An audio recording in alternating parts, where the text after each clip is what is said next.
अभिवादन स्वीकार कीजिए ब्रजेश मिश्रा का। और आप देखना शुरू कर चुके हैं द डिबेट। बहनों भाइयों, राम मंदिर में चढ़ावे का मुद्दा हो या नीट पेपर लीक का मुद्दा या फिर जेनजी का बड़ा आंदोलन, भारतीय जनता पार्टी ने इसकी काट में एक मुद्दा को तलाशा है। अगर वो मुद्दा चल गया तो इन सब मुद्दों पर वो भारी पड़ सकता है, और अगर नहीं चला तो बीजेपी ने अपना मास्टर कार्ड मानिए चल लिया है और फिर वो प्रभाव नहीं पड़ा। क्या है वो मुद्दा? वो मुद्दा है तिरंगा, वो मुद्दा है तिरंगा यात्रा, और वो मुद्दा है हर घर तिरंगा, और वो मुद्दा है घर घर तिरंगा, और वो मुद्दा है हर मन तिरंगा।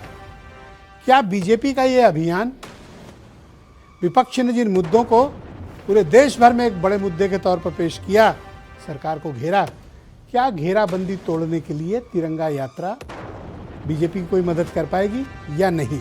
आज चर्चा इसी विषय की।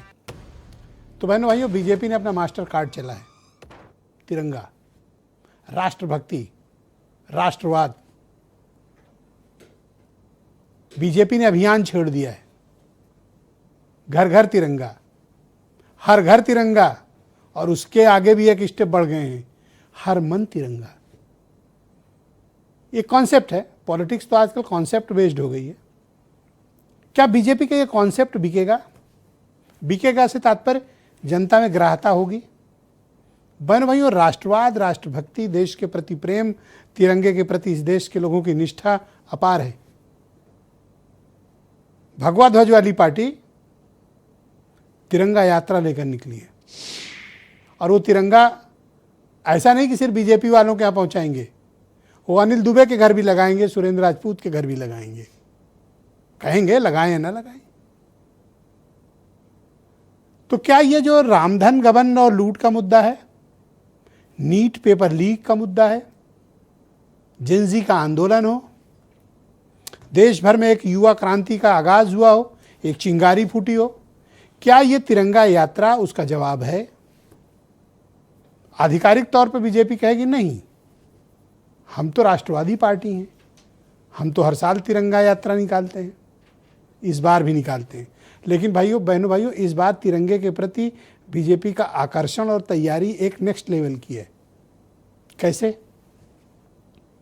हर कार्यकर्ता तिरंगा लहरा रहा है, और आज मंगल मिलन के दिन बीजेपी में अगर संसद चल रही होती है तो प्रत्येक मंगलवार को एनडीए के सभी सांसद एक छत के नीचे जमा होते हैं, इंक्लूडिंग प्राइम मिनिस्टर, और उसको कहते हैं मंगल मिलन। तो आज मंगल मिलन का दृश्य में आपने देखा होगा टेलीविज़न और सोशल मीडिया पे, प्रधानमंत्री और पूरे सभी सांसद तिरंगा लहरा रहे हैं, उसका वीडियो बना। अब ये अभियान गांव-गांव की तरफ बीजेपी भेज रही है। ऐसा नहीं, उनके बड़े नेताओं ने सांकेतिक यात्राएं की, कुछ ने बड़ी यात्राएं भी की। मुख्यमंत्री योगी आदित्यनाथ ने लखनऊ और गोरखपुर में तिरंगा यात्रा की, और अब ये तिरंगा यात्रा लेकर उनकी पार्टी के नेता, कार्यकर्ता, पदाधिकारी, विधायक, सांसद, जो भी बीजेपी से जुड़े हुए हैं, वो इस कार्यक्रम को अपने स्तर पर गांव, शहरों की तरफ घर घर ले जाने की चेष्टा कर रहे हैं। क्या ये मुद्दा जनता के बीच काम करेगा? मैं आपसे पूछता हूं। क्या बीजेपी इस भावनात्मक यात्रा के तौर पर उन सभी मुद्दों पर हावी कर लेगी जो मुद्दे अपोजिशन ने आसमान पे उठा रखा है, जिन मुद्दों की वजह से भारत की संसद का पूरा मानसून सत्र बारिश में भीग गया, बह गया? क्या यह मुद्दा उस पर भारी पड़ेगा, या फिर यह मुद्दा ज्यादा काम नहीं आएगा? आज इस बारे में विस्तृत चर्चा करेंगे, और वो इसलिए आवश्यक है क्योंकि उत्तर प्रदेश में चुनाव सिर पर है। एक वर्ग कहता है कि चुनाव तो नवंबर दिसंबर में हो जाएंगे। कारण चीफ मिनिस्टर की तेजी, उनके कार्यक्रम, जिलों के दौरे, और प्रत्येक दिन राजनीतिक बयान, समाजवादी पार्टी और कांग्रेस को प्रत्येक दिन कोसना। तो ऐसा प्रतीत होता है कि चुनाव पास में आ गए हैं। कब? लेकिन भारत के मुख्य निर्वाचन आयुक्त तो कह चुके हैं कि चुनाव समय पर होगा, चुनाव फरवरी में होगा, ऐसा वो कह चुके हैं। तो हम तो फिलहाल उन्हीं की बात मानेंगे जो भारत के मुख्य निर्वाचन आयुक्त ने कहा है। कि फरवरी में होंगे, लेकिन चुनाव तो नज़दीक है। ऑलरेडी अगस्त बीत चुका है और सितंबर के तरफ हम बढ़ रहे हैं, तो उत्तर प्रदेश में चुनाव तो आसन्न है। लेकिन क्या तिरंगा यात्रा रामधन गबन, लूट, भ्रष्टाचार, नीट पेपर लीक, जेंजी के आंदोलन पर भारी पड़ेगा, या फिर ये सब बीजेपी के इस तिरंगा यात्रा अभियान पर भारी पड़ेंगे? आप कुछ बयान सुने, फिर आज की डिबेट। आइए 15 अगस्त को आन बान शान से मनाएं, स्वतंत्र सेनानियों को श्रद्धांजलि दें, विकसित भारत का संकल्प लें। हर घर तिरंगा, घर घर तिरंगा, हर मन तिरंगा।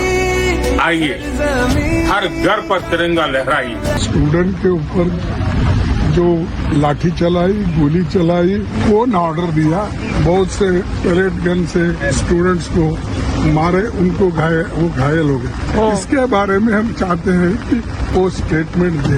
18 दिन हो गया, वो स्टेटमेंट देने को तैयार नहीं। चंदा चोरी, ये भी हमारा इश्यू। माफी मांगने का, ये 3 पहले से है, अभी भी है, आगे भी है। हमारा ये तिरंगा भारत के आन बान और शान का प्रतीक है। हम सब आभारी हैं प्रधानमंत्री मोदी जी के, जिन्होंने भारत के प्रतीकों के प्रति सर्वोच्च सम्मान बनाए रखने के लिए राष्ट्रगान और राष्ट्रगीत का अपमान करने वालों को संज्ञेय अपराध की सूची में रखते हुए दंडित करने का निर्णय भी लिया है।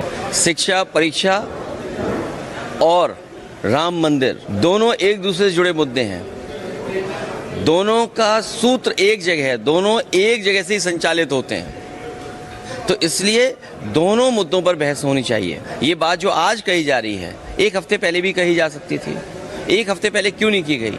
क्योंकि वो चर्चा ही नहीं करना चाहते। तो बहनों भाइयों, आज की इस पर चर्चा को आगे बढ़ाएंगे दिनेश प्रताप सिंह, उत्तर प्रदेश में भारतीय जनता पार्टी के मुख्य प्रवक्ता हैं, सुरेंद्र राजपूत कांग्रेस कमेटी के प्रवक्ता, अनिल दुबे राष्ट्रीय लोकदल के नेशनल जनरल सेक्रेटरी हैं, अरुण राजभर एसबीएसपी के राष्ट्रीय प्रवक्ता हैं, और समाजवादी पार्टी से सुभाष राजभर हमारे साथ मौजूद हैं, समाजवादी पार्टी के राष्ट्रीय प्रवक्ता हैं। सुनील शुक्ला जी देश के जाने माने विख्यात पत्रकार हैं, और वीरेंद्र सिंह जी हमारे नेशनल हेड। तो आप सभी